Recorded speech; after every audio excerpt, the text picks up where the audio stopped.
আসসালামু আলাইকুম সুপ্রিয় শিক্ষার্থীরা, দেখো আজকে আমরা রাইট ফর্ম অফ ভার্বের উপরে মোট 10টা কুইজ প্রশ্ন নিয়ে এসেছি তোমাদের জন্য, যেগুলো বারবার পরীক্ষায় যে নিয়মগুলো থেকে আসে ঠিক সেই নিয়মগুলো থেকেই 10টা কুইজ সেট আপ করেছি। তোমরা প্রত্যেকটা কুইজ ভিডিওটা পজ করে অ্যান্সার করতে থাকো এবং আমি প্রতিটা রুলস নিয়ে আলোচনা করে দিচ্ছি। আশা করি এই 10টা রুলস তোমরা যদি প্র্যাকটিস করতে পারো, পরীক্ষায় 100% যে কোনো পরীক্ষায় এখান থেকে নিয়ম আসবেই, নিশ্চিন্তে থাকো। এবং দেখো রুলসগুলো কত মজার। চলো আমরা প্রথম কুইজটি দেখি। প্রথম কুইজটা কি আছে এখানে? প্রথম কুইজটা হচ্ছে walk fast lest you dash miss the train. দেখো দ্রুত হাঁটো, লেস্ট লেস্ট লেস্ট শব্দের অর্থ হচ্ছে এই ভয়ে যে বা পাছে ভয় হয়। এখন লেস্টের পরে দেখো সাবজেক্ট আছে ইউ, বা যে কোনো সাবজেক্ট যদি থাকে এর একটা নিয়ম আছে। এখানে অ্যান্সারে আছে ক নাম্বারে উইল, খ নাম্বারে ক্যান, গ নাম্বারে আছে শুড এবং ঘ নাম্বারে আছে উড। দ্রুত ভিডিওটা পজ করে তোমরা অ্যান্সার করো এবং পরে অ্যান্সারটা মিলিয়ে নাও। দেখো আমরা এখানে একটু চিন্তা করে দেখি, লেস্ট লেস্ট যুক্ত যে সেন্টেন্সটা থাকে, লেস্টের পরে যে সাবজেক্ট থাকে সেই সাবজেক্টের পরে মনে রাখবা সব সময়ই শুড অথবা মাইট বসে। তাহলে দেখো এখানে অ্যান্সারটা হবে হচ্ছে ওয়াক ফাস্ট লেস্ট ইউ, অ্যান্সারটা হবে হচ্ছে গ number, should miss the train, অর্থাৎ দ্রুত হাঁটো এই ভয়ে যে তুমি ট্রেনটা মিস করতে পারো। তাহলে চলো মিলিয়ে নেই, অ্যান্সারটা দেখি কি আছে, আবারও আমরা দেখে নিই। দেখো আমরা অ্যান্সারটা দিচ্ছি শুড, এই যে একদম সঠিক। বাক্যে লেস্ট থাকলে পরবর্তী সাবজেক্টের পর অক্সিলারি ভার্ব হিসেবে শুড বা মাইট বসে এবং মূল ভার্বের বেস ফর্ম হয়। অর্থাৎ এই যে লেস্টের পরে শুড, মিসটা কিন্তু ভার্বের একদম প্রেজেন্ট রূপ থাকবে। তাহলে কি হলো? Walk fast lest you should miss the train, দ্রুত হাঁটো এই ভয়ে যে তুমি ট্রেনটা মিস করতে পারো। চলো আমরা পরবর্তী নিয়মে চলে যাই। পরবর্তীতে দেখি কি আছে। এই নিয়মটা একটু মনোযোগ দিয়ে দেখো। 2 নাম্বার নিয়মটা খুবই খুবই কমন একটি নিয়ম এবং খুব মজার একটা নিয়ম। দেখো এখানে কি আছে, it is high time we dash our bad habits.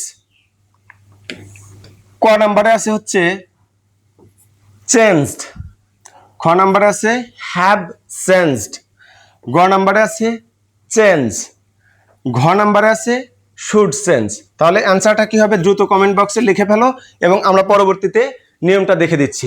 দেখো যদি কোনো সেন্টেন্সের মধ্যে ইট ইজ টাইম বা ইট ইজ হাই টাইম থাকে এবং তারপরে যদি সাবজেক্ট থাকে, খুব সংক্ষেপে একটা কথা মনে রাখবা, ইট ইজ টাইম বা ইট ইজ হাই টাইম এর অর্থ হচ্ছে উপযুক্ত সময়।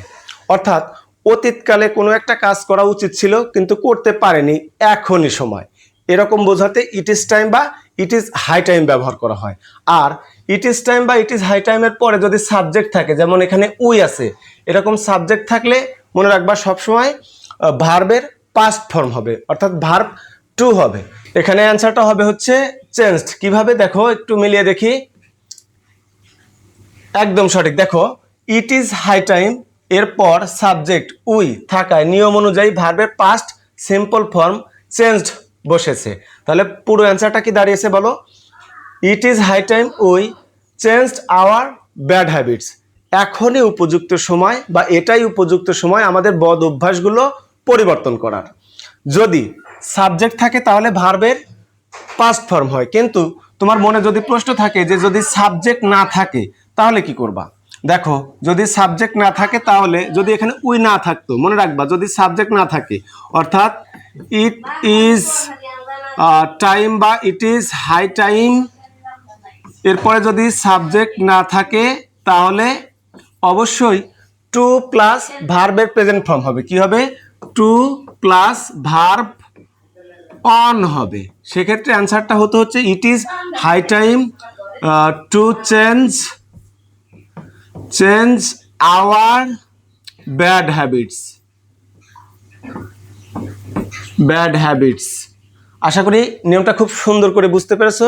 অসংখ্য ধন্যবাদ তোমাদের এই নিয়মটা দেখার জন্য। দেখো পরবর্তী রুলসগুলো আমরা আবারও খেয়াল করি। দেখো পরবর্তী প্রশ্ন কি আছে, একটু মনোযোগ দিয়ে দেখো। 3 নাম্বার প্রশ্নটা একটু খেয়াল করো, খুব মনোযোগ দিয়ে দেখো। এখানে কি আছে, he talks as if he dash everything. এখানে অ্যান্সারে আছে ক নাম্বারে আছে নিউ, খ নাম্বারে আছে হ্যাজ নোন, গ নাম্বারে আছে হ্যাড নোন, ঘ নাম্বারে আছে নোজ। তাহলে দ্রুত কমেন্ট বক্সে অ্যান্সারটা করে ফেলো। অ্যান্সারটা কি হবে চলো আমরা মিলিয়ে নিই, নিয়মটা দেখে নিই। দেখো অ্যাজ ইফ অর্থাৎ অ্যাজ ইফ অথবা অ্যাজ দো, এর অর্থটা হচ্ছে যেন। আমরা সাধারণত বলি সে এমন ভাবে কথা বলে যেন সে সব জানে, সে এমন ভাবে কথা বলে যেন সে সব দেখেছে, সে এমন ভাবে কথা বলে যেন সে পাগল, এরকম বোঝাইতে অ্যাজ ইফ বা অ্যাজ দো বসে। মনে রাখবা অ্যাজ ইফ এবং অ্যাজ দো এর আগের অংশ যদি প্রেজেন্ট টেন্সের হয় তাহলে পরবর্তী অংশ হবে পাস্ট ইনডিফিনিট টেন্সের, এবং অ্যাজ ইফ বা অ্যাজ দো এর আগের অংশ যদি পাস্ট ইনডিফিনিট টেন্সের হয় তাহলে পরবর্তীটা অংশটা হবে হচ্ছে পাস্ট পারফেক্ট টেন্সের। দেখো অ্যাজ ইফ এর আগের অংশ কি আছে, হি টক্স। তাহলে টক্স একটা ভার্ব, ভার্বের সাথে এস বা ইয়েস আছে, তাহলে হি টক্স সে কথা বলে, অ্যাজ ইফ এমন ভাবে যেন, অর্থাৎ সে এমন ভাবে কথা বলে যেন। তাহলে অ্যাজ ইফ এর আগের অংশ যেহেতু প্রেজেন্ট ইনডিফিনিট টেন্সের আছে তাহলে পরের অংশ হবে হচ্ছে পাস্ট ইনডিফিনিট টেন্স, অর্থাৎ ভার্ব টু বা ভার্বের পাস্ট ফর্ম। তাহলে এখানে কোনটা হতে পারে দেখো, তাহলে কি হবে, হি নিউ এভরিথিং, সে সব কিছু জানে। তাহলে চলো দেখি অ্যান্সারটা মিলিয়ে নেই। দেখি আমরা নিউ অ্যান্সারে ক্লিক করলাম, দেখো এখানে কি আছে, একদম সঠিক। অ্যাজ ইফ এর আগের অংশ প্রেজেন্ট সিম্পল এ থাকায় পরের অংশটি কাল্পনিক বা অবাস্তব অর্থ বোঝাতে পাস্ট সিম্বল ফর্ম অর্থাৎ নিউ হয়েছে। আশা করি বুঝতে পেরেছো, খুব মজার। এই রুলসগুলো যদি তুমি প্র্যাকটিস করতে থাকো আশা করি সকল পরীক্ষা, যে কোনো পরীক্ষায় তুমি এই সকল নিয়ম থেকে অ্যাভেলেবল সেন্টেন্স পাইবা। চলো আমরা পরবর্তী প্রশ্নে চলে যাই, দেখি কি আছে।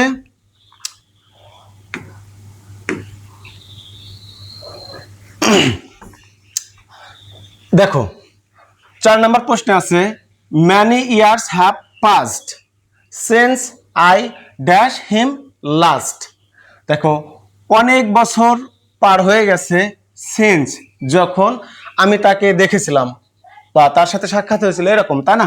তাহলে মনে রাখবা সিন্স দ্বারা যখন সময় বোঝায় তাহলে সিন্সের আগের অংশে যদি প্রেজেন্ট টেন্সের থাকে, হোক সেটা প্রেজেন্ট ইনডিফিনিট বা প্রেজেন্ট পারফেক্ট বা যে কোনো প্রেজেন্ট টেন্সের যদি হয় তাহলে সিন্সের পরের অংশ হবে হচ্ছে পাস্ট ইনডিফিনিট। আর যদি সিন্সের আগের অংশ পাস্ট ইনডিফিনিট থাকে তাহলে পরের অংশ হবে হচ্ছে পাস্ট পারফেক্ট। তাহলে এখানে দেখো since many years have passed আছে প্রেজেন্ট পারফেক্ট টেন্সে, অর্থাৎ অনেক বছর পার হয়ে গেছে যখন আমি কি করেছিলাম, তার সাথে সাক্ষাৎ করেছিলাম। তাহলে দেখো এখানে অ্যান্সারটা কি হবে, শুধু মেট, অর্থাৎ সিন্সের আগের অংশ হচ্ছে প্রেজেন্ট টেন্সের মধ্যে, তাহলে পরের অংশ হবে হচ্ছে পাস্ট ইনডিফিনিট। পাস্ট ইনডিফিনিট মিটের পাস্ট ফর্ম হচ্ছে শুধু মেট, অর্থাৎ একটা ই উঠে যাবে। তাহলে পুরো অর্থটা কি দাঁড়ালো দেখো, ম্যানি ইয়ার্স হ্যাভ পাস্ট অনেক বছর পার হয়ে গেছে সিন্স যখন আই মেট হিম লাস্ট আমি তার সাথে সাক্ষাৎ করেছিলাম বা তাকে আমি দেখেছিলাম বা তার সাথে আমার দেখা হয়েছিল। দেখো তাহলে আমরা অ্যান্সারটা একটু মিলিয়ে নেই। দেখো কি হয় অ্যান্সার, মেট, একদম সঠিক। দেখো নিয়ম অনুযায়ী সিন্সের পূর্বের অংশ প্রেজেন্ট পারফেক্ট হওয়ার পরের অংশটি পাস্ট সিম্পল ফর্ম মেট হয়েছে। আশা করি বুঝতে পেরেছো। এই রুলসগুলো অনেক অনেক প্রয়োজনীয় এবং অনেক মজার। চলো আমরা পরবর্তী রুলসটা দেখি, পরবর্তী নিয়মটা কি আছে দেখো।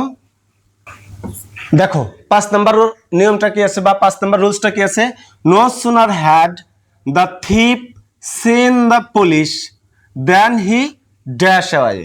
এখানে আছে কি had run, run, runs, run, মানে যে কোনো একটা রান হবে কিন্তু কোন টেন্সে হবে পরে বলতেছি।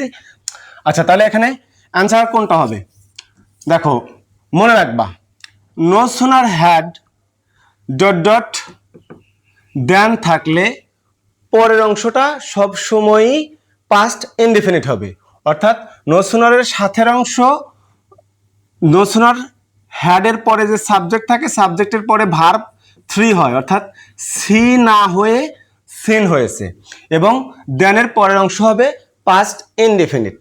তাহলে দেখো পাস্ট ইনডেফিনিট হলে হ্যাড রান পাস্ট পারফেক্ট, শুধু রান ভার্বের প্রেজেন্ট ফর্ম। আবার গ নাম্বারে রানস আছে, এটাও ভার্বের প্রেজেন্ট ফর্ম, তার সাথে শুধু এস বাই এস যুক্ত হয়েছে। আর ঘ নাম্বারটা হচ্ছে র্যান, অর্থাৎ ভার্বের পাস্ট ফর্ম। এখানে অ্যান্সারটা হবে র্যান। র্যান। দেখো no sooner had the thief seen the police then he ran away, অর্থাৎ পুলিশকে দেখা মাত্রই বা দেখতে না দেখতেই চোরটি পালিয়ে গেল। তাহলে চলো আমরা অ্যান্সারটা মিলিয়ে নিই।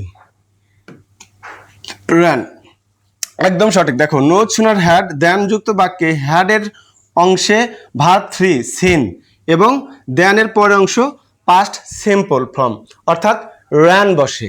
আশা করি বুঝতে পেরেছো। এটা খুবই মজার একটা নিয়ম। ভিডিওটি যদি আপনি ফেসবুক থেকে দেখে থাকেন তাহলে পেজটিতে অবশ্যই ফলো করে লাইক, কমেন্ট এবং শেয়ার করে পাশে থাকবেন। এবং যদি ভিডিওটি আপনি ইউটিউব থেকে দেখেন তাহলে অবশ্যই চ্যানেলটিকে সাবস্ক্রাইব করুন এবং পাশে থাকা বেল আইকনটিকে ট্যাপ করে দিন, যেন ভিডিও আপলোড করার সাথে সাথে আপনি নোটিফিকেশন পেয়ে যান এবং এরকম শিক্ষামূলক ভিডিও নিয়মিত পেতে থাকেন। ধন্যবাদ সবাইকে। আসসালামু আলাইকুম।